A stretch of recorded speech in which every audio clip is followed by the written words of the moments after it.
I'm not unproud of the work I did. I did the best I could under the circumstances, under the conditions we all lived under and continued to function under as journalists in the American system. I wish there were better ways of covering news, but I don't know how you do that. I'll say this, I think that the nature of coverage these days, with some exceptions, is not as strong as it was during our time.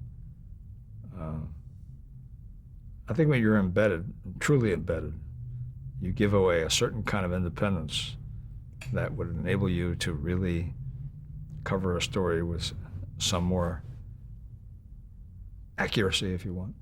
On the other hand, I have to say, in defense of the journalists who are out there, they're courageous. They do a pretty good job. But for the most part, I think their coverage is provided by their Iraqi helpers, or Iraqi assistants. The journalists there don't have much contact with the Sunnis or the Shiite leaders or with the Iraqi government.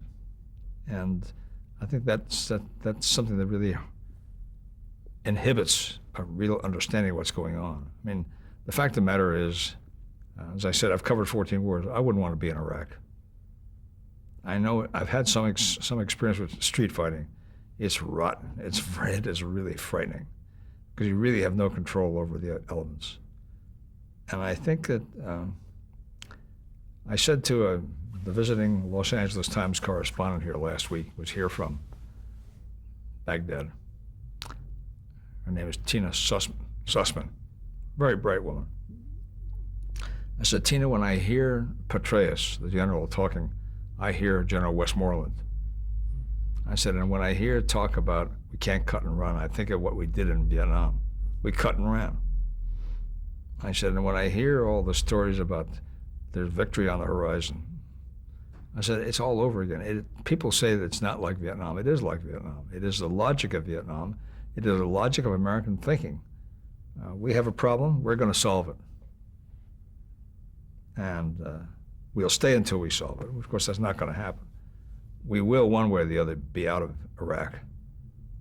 And the sooner we get out of Iraq, the better we will be facing the truth. That you can't go around the world trying to solve other people's problems.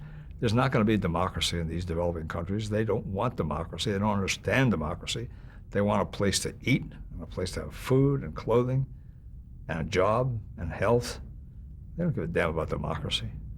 They're just going to get them killed by the police states that run these countries.